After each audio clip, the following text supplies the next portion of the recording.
సుమన్ టీవీలో మీ business promotions కోసం ఈ కింది నెంబర్ను సంప్రదించగలరు.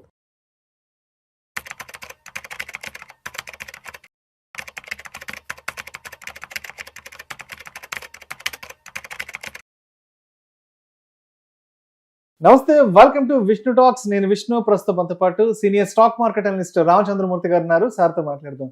రామచంద్రమూర్తి గారు నమస్తే సార్. నమస్తే విష్ణు గారు. రామచంద్రమూర్తి గారు, ఒక్కసారి ఇవాళ మార్కెట్ క్లోజింగ్ ఏంటో ఎక్కడో చూద్దాము. ఇవాళ ఫిబ్రవరి 3వ తారీఖు ట్యూస్డే. సెన్సెక్స్ విషయానికి వస్తే 2072 పాయింట్ల లాభంతో 83,739 వద్ద క్లోజ్ అయింది. నిఫ్టీ విషయానికి వస్తే 639 పాయింట్ల లాభంతో 25,727 వద్ద క్లోజ్ అయింది. బ్యాంక్ నిఫ్టీ విషయానికి వస్తే 1422 పాయింట్ల లాభంతో 60,041 వద్ద క్లోజ్ అయింది. ఇవాళ చెప్పాలంటే మార్కెట్లకు అసలు ఇవాళ చరిత్రను తిరగరాసిన రోజు చెప్పవచ్చు. ఒక్కసారిగా ఇవాళ మార్కెట్ల దగ్గర 2000 పైచులకు పాయింట్ల మార్కెట్ లో ఇవాళ ర్యాలీ రావడం జరిగింది. అంటే ఇవాళ చెప్పాలంటే దాదాపు 112 స్టాక్స్ ఆల్మోస్ట్ ఒక 10% అప్పటి సర్క్యూట్ కొట్టాయి. ఆల్మోస్ట్ కోవిడ్ రివర్సల్ తర్వాత ఇవాళ అంత పెద్ద ర్యాలీ వచ్చింది. నేను అందరం చూసాం కూడా. అమెరికా అధ్యక్షుడు డొనాల్డ్ ట్రంప్ మన ఇండియన్ మార్కెట్స్ కి స్వీట్ న్యూస్ చెప్పారు. భారత్ తో వాణిజ్య ఒప్పందానికి మేము సిద్ధమంటూ కూడా ఆయన ఇచ్చిన ఒక్క పిలుపుతో ఇవాళ మార్కెట్ లో విపరీతమైన ర్యాలీ వచ్చింది. ఇవాళ మార్కెట్ ని అసలు ఎలా చూడాలంటారు? అసలు ఇవాళ మార్కెట్ నిజంగా చూడాలంటే భారత్ కి అమెరికా తల ఉంచిందనే చెప్పాలి. ఎందుకంటే ఇప్పటిదాకా అమెరికా మనం లాస్ట్ 6-7 months నుంచి కూడా ఈ టారిఫ్ విషయం మీద చాలా పెయిన్ ఫేస్ చేసాం. కానీ ఎక్కడ కానీ భారత్ గవర్నమెంట్ అన్సర్టనిటీ ఫీల్ అవ్వకుండా ఆల్టర్నేటివ్స్ చేసి ఇది నిజంగా భారత్ విజయం అని చెప్పాలి. అమెరికా లాంటి అగ్ర సూపర్ పవర్ ని వాళ్ళు తల వంచి మనకి భారత్ కి ఇవ్వటం జరిగింది. సో ఎందుకంటే last week European union deal జరిగిన తర్వాత అమెరికాకి అర్థమైపోయింది వాళ్ళు ఏకాక అయిపోతున్నామని. ఎగ్జాక్ట్లీ. ఆయన మన మీద ప్రేమతో కాకపోయినా భారతదేశానికి రెస్పెక్ట్ ఇచ్చి ఇంకా తప్పదు వీళ్ళతో మనం గొడవ పెట్టుకోకూడదు అని చెప్పి ఇంకా బాగా తగ్గించాడు అనమాట. యాక్చువల్గా 50% టారిఫ్ అన్ని కంట్రీస్ కి 25 అయితే మనకి 18%కి ఇచ్చారు. 25 నుంచి 18కి వచ్చింది. సో ఇది నిజంగా పెద్ద గొప్ప పరిణామం ఇండియా పాయింట్ ఆఫ్ వ్యూలో. ఇండియా నిజంగా సాధించుకుంది. ఇది మనం గర్వంగా చెప్పుకోవచ్చు. మనం సాధించుకున్నాం. ఎందుకంటే భారత్ ఇవాళ అందరికీ ఇంపార్టెంట్ అనేది అర్థమైంది. సో దానివల్ల ఏమైందంటే ఒక్కసారిగా మార్కెట్స్ అన్ని కూడా ఆనందానికి విపరీతమైన హ్యాపీ అయిపోయింది. ఎందుకంటే ఒక కంట్రీ సూపర్ పవర్ అవ్వాలంటే అన్ని వైపులా సపోర్ట్ ఉండాలి. ఒక్కళ్ళతో గొడవ అనేది రాకుండా అందరితో అవ్వాలి. అలాంటిది యుఎస్ తో ఒక పెద్ద ఫ్రెండ్లీగా అవటం అనేది, మళ్ళీ నార్మల్ రిలేషన్స్ తెచ్చుకోవటం అనేది నిజంగా ఇది ఒక పెద్ద విజయమే. మోడీ గవర్నమెంట్ నిజంగా పెద్ద విజయం అని చెప్పచ్చు. ఎందుకంటే మొన్న బడ్జెట్ పెద్ద ఆశాజనకంగా లేదు, కొంచెం అంతా డౌన్ గానే ఉంది.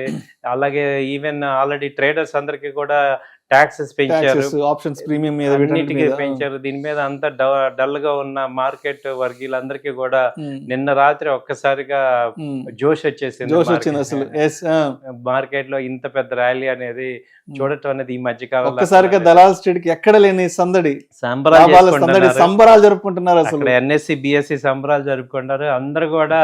ఈవెన్ స్టాక్ మార్కెట్ లో ఇన్వెస్ట్ చేసిన వాళ్ళందరికీ వాళ్ళు పెద్ద పండగ అందరికి. అంటే మన కళ్ళ ముందే పడిపోవడం చూసాం. కానీ 6 నెలలు ఇప్పుడు పెరగడం, ఒక్కోటి అప్పర్ సర్క్యూట్ 100 కంపెనీలు అప్పర్ సర్క్యూట్ అంటే ఇది అసలు చాలా అంటే ఇవాళ కళ్ళు మూసుకుని ఏ స్టాక్ పేరు చెప్పినా కూడా ఆల్మోస్ట్ ప్రతి స్టాక్ 5 to 10% అప్పర్ సర్క్యూట్ లోనే వచ్చాయి. సో అలాంటి, ఎందుకంటే అంత వెయిట్ చేస్తున్నాం అనమాట. ఏదో రకంగా ట్రేడ్ అవ్వాలి, సో మార్కెట్స్ ముందుకు వెళ్ళాలి అంటే 2 సంవత్సరాల నుంచి కూడా పెద్ద మార్కెట్ లో ఆల్మోస్ట్ 18 to 19 months అలా అయిపోయింది. సో అలాంటిది ఇంకా ఎంత వరస్ట్ డేస్ చూడాలన్న మనం ఇవాళ కొత్త సంవత్సరంలో ఫిబ్రవరిలో ఫస్ట్ బడ్జెట్ తర్వాత మంచి ఊపిచ్చారు. సో ఇది ఇలా కంటిన్యూ అయ్యే అవకాశాలు కనపడుతున్నాయి. ఇంకా మళ్ళీ పెద్ద నెగిటివ్ న్యూస్లు ఏం కనపడలేదు. ఎందుకంటే యూరోపియన్ తో కూడా డీల్ అయింది, ఎక్కడ కూడా ఇక నెగిటివ్ న్యూస్లు ఏం లేవు. మంచి ర్యాలీ అయితే ఈ ఇయర్ ఎక్స్పెక్ట్ చేయొచ్చు అనమాట. సో రామచంద్రమూర్తి గారు, అంటే గత సంవత్సర కాలంగా ట్రంప్ చేసిన విధ్వంసానికి, ట్రంప్ చేసిన అరాచకాలకు, ఈ ట్రంప్ విధించినటువంటి ఈ టారిఫ్ల వల్ల నిజంగా ప్రపంచ మార్కెట్లన్నీ కూడా ఎంతో, అంటే ఆల్మోస్ట్ అవును. చాలా వరకు అతలాకుతలమయ్యాయి. అంటే ట్రంప్ ఎంత పైశాచికంగా ప్రవర్తించినా, ఏ విధంగా కూడా మాట్లాడినా, ఎక్కడా కూడా మన భారతదేశ ప్రధానమంత్రి అవును. నరేంద్ర మోడీ గారు ఎక్కడా కూడా ఆయన మీద ద్వేషం పెంచుకోవడం కానీ, తిరిగి ఆయన ఒక మాట అనడం కానీ, మన భారతదేశం వైపు నుంచి ఎక్కడా కూడా ఒక మాట ఆయన్ని మనం పరుష అవునండి. పదజాలంతో మాట్లాడిన సందర్భం ఎక్కడా లేదు. లేదు. ఎస్, అంటే ఈ పరిణామాలు చోటు చేసుకున్న తర్వాత నిన్న మోడీ గారు చెప్పారు, మనం సహనంగా ఉండడం వల్ల ఇదంతా జరిగింది, ఇదంతా కూడా మన సహనంతోనే ఇదంతా కూడా సాధించగలిగామంటూ కూడా ఎస్ వాళ్ళు కూడా అవునండి. చెప్పడం. అంటే గత సంవత్సరంలో ఎంత చేసినా కూడా వారి మీద అంటే వాళ్ళపైన మనకు అంటే విద్వేషం కలగడం కానీ ఎక్కడ మనం అది అవునండి. చూపించలేదు భారతదేశం వైపు నుంచి. అందుకే మీరు అన్నట్టు ట్రంప్ గారు పదే పదే ఈజ్ ఏ ట్రూ లీడర్ అనేది, మోడీ గారిని ఒక Yes. ఫ్రెండ్లీ లీడర్ అనేది, అంటే అన్ని కంట్రీస్ కూడా ఆ యొక్క చిరాకుని చూపించాయి ట్రంప్ మీద. చూపించారు. ఈవెన్ డెన్మార్క్ పార్లమెంట్ అంతా కూడా నవ్వారు, నోబెల్ ప్రైజ్ ఈయన అంటే కావాలన్న అందరూ కూడా ఆ అసహనాన్ని వ్యక్తం చేశారు ఓపెన్ గాని, ఒక భారతదేశం తప్ప. భారతదేశం చేయలేదు. అందుకని భారత్ కు వచ్చిన రివార్డ్ అనుకోవచ్చు ఇది. ఎందుకంటే మనం మొదటి నుంచి కూడా మన కంట్రీ భారతదేశంలో నేర్పించేదే సహనంగా ఉండటమే అనేది. అలాగే ఎవరైతే స్టాక్ మార్కెట్ లో సహనంగా 18 నెలలు ఉన్నారో వాళ్ళకు కూడా మంచి ప్రాఫిట్స్ వచ్చిన రోజు ఇవాళ. వాళ్ళు కూడా ఇంత మంచి ప్రాఫిట్స్, ఎందుకంటే లాస్ట్ 3 days బ్యాక్ కూడా ఇక మార్కెట్ అయిపోయింది, బడ్జెట్ బాగాలేదు అని చెప్పి నెగిటివ్ గా అయిన వాళ్ళు. సో మార్కెట్ అయినా లేకపోతే మనిషి అయినా కంట్రీ అయినా సహనానికి రిజల్ట్ ఉంటుంది అనేది అర్థమవుతుంది. ఊరికే తొందరపడి నిర్ణయాల వల్ల ఏమవుతున్నాం అంటే చాలా లాస్. చాలా మందిని చూసాం మొన్న నిన్న, చాలా పొజిషన్స్ అన్ని స్క్వేర్ అప్ చేసేసి వాళ్ళకి అనవసరం లే మార్కెట్ అన్నోళ్ళు వాళ్ళు ఒక్కరోజు చూడంగానే మారిపోయింది. సో ఈ స్టాక్ మార్కెట్ అంటేనే అలాంటిది అనేది బాగా అర్థం చేసుకోవాలి. సో పేషెన్స్ అనేది చాలా ఇంపార్టెంట్. ఎందుకంటే మీరు అన్నట్టు ఒక ప్రధానమంత్రి పొజిషన్ లో ఉండి 15 ఏళ్ళ నుంచి ఉన్న మనిషి ఎక్కడో చోట బరస్ట్ అవ్వచ్చు. ఎందుకంటే ఏదో ఒక సందర్భంలో ఒక మాట అటు ఇటుగా మాట్లాడచ్చు, బరస్ట్ అవ్వచ్చు. బట్ అంతటి సహనాన్ని ప్రదర్శించడం అనేది మామూలు విషయం కాదు.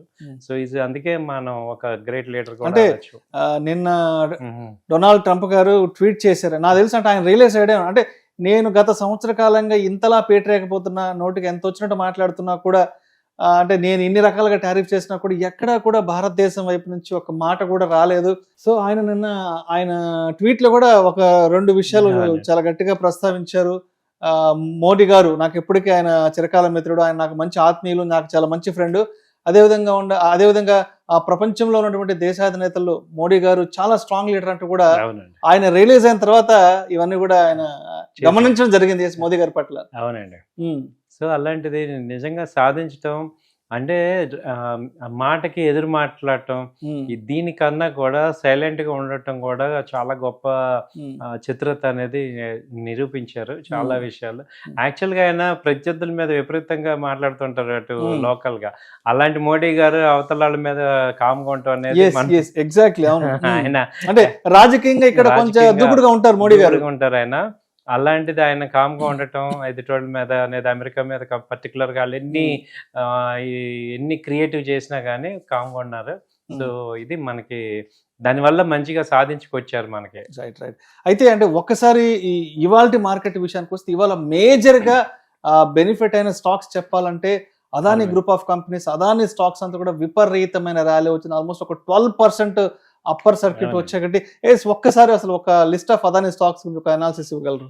యాక్చువల్గా ఏంటంటే అదానీ స్టాక్స్ మీద మొన్న అమెరికా కోర్టు వాళ్ళ మీద యాక్షన్ తీసుకుంటాననే న్యూస్తో ఆల్రెడీ కొంత డౌన్ అయినాయి. అవన్నీ కూడా ఇప్పుడు ఏమైనా అంటే ఈ యొక్క టారిఫ్స్ రిలీఫ్ అవటం వల్ల వాటన్నిటికి కూడా మంచి పుల్ బ్యాక్ వచ్చాయి. అదానీ మెయిన్ అదానీ ఎంటర్ప్రైజెస్ కానీ, అదానీ పోర్టు, అదానీ పవరు, తర్వాత Adani Wilmar, so all 6 companies of Adani అన్ని కూడా బాగా పెరిగిపోయినాయి. మెయిన్ ఎంటర్ప్రైజెస్ వచ్చి 220 పాయింట్స్, దాదాపు 12% పెరిగింది. అలాగే అదానీ పోర్ట్ వచ్చి 100 పాయింట్స్ పెరిగింది. అలా ఈ అదానీ గ్రూప్ అంతా కూడా బాగా పెరిగినాయి. Major beneficiary Adani. అలా తర్వాత తీసుకుంటే మేజర్ గా మనం బాగా ఇంకా వెళ్ళిందంటే ఈ కమిన్స్ అని, తర్వాత ఈ ఫార్మా ఆటోమొబైల్ కంపెనీస్ లో మీకు మారుతి పెరిగింది, తర్వాత ఈ M&M, తర్వాత మెటల్స్ వచ్చాయి, బ్యాంకింగ్ కూడా బాగా పెరిగింది, తర్వాత ఫార్మా కంపెనీస్, ఆల్ మీరు అన్నట్టు టాప్ 200 కంపెనీస్ చూసుకుంటే మనం నోటి మీద లేక పెట్టచ్చు, అన్ని కంపెనీలు పెరిగినాయి. సో వాటిలో ఇది జియో ఫైనాన్షియల్ 10% పెరిగింది. So all financial companies, Reliance బాగా వచ్చింది. సో ఈ కంపెనీలు అన్ని కూడా బాగా పెరిగినాయి. అయితే ఇప్పుడు నెక్స్ట్ ఏంటంటే ఈ ర్యాలీ కంటిన్యూ అవుతుందా లేకపోతే ఇంకా డౌన్ అవుతాయా, లేదంటే 1-2 రోజులు మళ్ళీ తుసు అనిపిస్తుంది అన్న డౌట్ మళ్ళీ ఉంటుంది. కానీ ఇప్పుడున్న పరిస్థితులు చూస్తే ఇప్పుడు కొంత ప్రాఫిట్ బుకింగ్ డౌన్ అయినా కానీ మళ్ళీ రిబౌన్స్ అవుతుంది.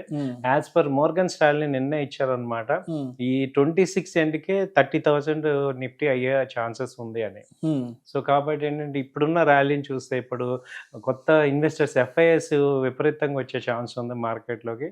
కాబట్టి ఇన్వెస్టర్స్ కూడా మంచిగా సెలెక్టివ్ స్టాక్స్ కొనుక్కొని లాంగ్ టర్మ్ ఇన్వెస్ట్ చేసుకుంటే ఈ ర్యాలీలో పార్టిసిపేట్ చేసుకొని మంచి బెనిఫిట్స్ అవ్వచ్చు. సార్ అంటే ఇవాళ ఎస్పెషల్లీ ఆల్మోస్ట్ మార్కెట్ మార్నింగ్ 9:30 తర్వాత 9:40 ఆ టైంకి దాదాపు 2256 పాయింట్లతో ఫస్ట్ ఓపెనింగ్ అప్పర్ సర్క్యూట్ కొట్టింది. అంటే చూస్తే ఇవాళ దాదాపు 12 లక్షల కోట్ల రూపాయల ఇన్వెస్టర్ సంపద ఒక్కసారిగా మార్కెట్ లో జనరేట్ కావడం జరిగింది. సో అంటే ఇప్పుడు కోవిడ్ తర్వాత ఇలాంటి ఇంత పెద్ద హ్యూజ్ ర్యాలీ ఇదే చూడడం అని చెప్పుకోవచ్చా? అవునండి, ఈవెన్ ఎలక్షన్ అప్పుడు కూడా అంత రాలేదు మనకి. 2000 మొన్న ఎలక్షన్స్ అప్పుడు కూడా అంత రాలేదు. ఈవెన్ బడ్జెట్ అప్పుడు కూడా వస్తుంది అనుకున్నాం కానీ రాలేదు. కానీ ఇది ఫస్ట్ మంచి ర్యాలీ వచ్చింది. కోవిడ్ తర్వాత మేజర్గా 3%, 4% ఇండెక్స్ రావటం అనేది ఇదే ఫస్ట్ టైం. సో మంచి ర్యాలీ వచ్చింది. అందుకు దానివల్ల మేజర్గా ఏంటంటే అన్ని కంపెనీస్ కూడా ఒక రకమైన నిరాశలో ఉన్నప్పుడు వచ్చిన బూస్టింగ్ అనమాట. సో ఓపెనింగే గ్యాప్ అప్ అవ్వటం అనేది, దాని తర్వాత మళ్ళీ అదే చాలాసార్లు ఏమవుతుందంటే గ్యాప్ అప్ ఓపెన్ అయ్యి మళ్ళీ డౌన్ అవుతుంటాయి. కానీ ఇక్కడ ఏంటంటే సస్టైన్ అయింది. సో మంచి ర్యాలీ సస్టైన్ అవటం అనేది ఈ మధ్య కాలంలో ఇదే ర్యాలీ. సో ఇంకా కంటిన్యూ కూడా అవుతాయి ఇవి. సో చాలా మంది మిస్ అయి ఉంటారు ఈ ర్యాలీలో పార్టిసిపేట్ చేయలేవని. సో వాళ్ళందరూ చాలా ఫీల్ అవుతుంటారు. ఇలాంటివి జరుగుతుంటాయి మార్కెట్లో, పాజిటివ్ న్యూస్ కూడా నెగిటివ్ తో పాటు ఉంటాయి అనేది ఇప్పుడు అర్థం చేసుకోవాలి.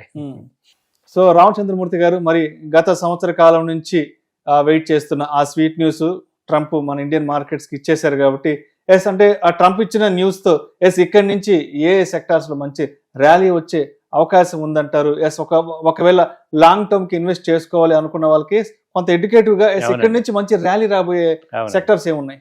యాక్చువల్గా సార్ మనకి బడ్జెట్లో చెప్పిన సెక్టర్స్ అన్ని కూడా ఇప్పుడు పెరిగే ఛాన్స్ ఉంది. ఫస్ట్ డిఫెన్స్ సెక్టర్కి దాదాపు 20% హైక్ ఇచ్చారు కాబట్టి డిఫెన్స్ స్టాక్స్ అన్ని హాల్ కానీ, BDL, కొచ్చిన్ షిప్, మెస్గాండాక్, ఈ GRSE ఇవన్నీ కూడా పెరిగే ఛాన్స్ ఉంది. అలాగే రైల్వే స్టాక్స్ కూడా RVNL, Titagarh railway, IRFC, IRCTC ఇవన్నీ కూడా పెరిగే ఛాన్స్ ఉంది. ఆ తర్వాత IT కంపెనీస్ ఇప్పుడు మేజర్ బూమ్ వస్తుంది. IT కంపెనీస్ TCS కానీ, ఇన్ఫోసిస్ కానీ, విప్రో కానీ, HCL టెక్ మహేంద్ర ఇవన్నీ కూడా మంచి గ్రోత్ వచ్చే ఛాన్స్ ఉంది. ఆ తర్వాత ఫార్మా స్టాక్స్ ఏంటంటే ఎక్స్పోర్ట్ అయ్యే ఛాన్సెస్ ఉన్నాయి. డాక్టర్ రెడ్డి కానీ, తర్వాత ఈ లూపిన్, ఈ సిప్లా, గ్లెన్మార్క్, గ్లాక్సో ఇవన్నీ కూడా ఫార్మా స్టాక్స్. తర్వాత ఆటోమొబైల్ స్టాక్స్, సెమీ కండక్టర్ మన బడ్జెట్ లో కూడా ప్రత్యేకించి సెమీ కండక్టర్ మీద ఎక్కువ CG పవర్ కానీ, డెక్సన్ కానీ ఇవన్నీ సెమీ కండక్టర్, టాటా ఎలక్సీ ఈ సెమీ కండక్టర్ స్టాక్స్ పెరుగుతాయి.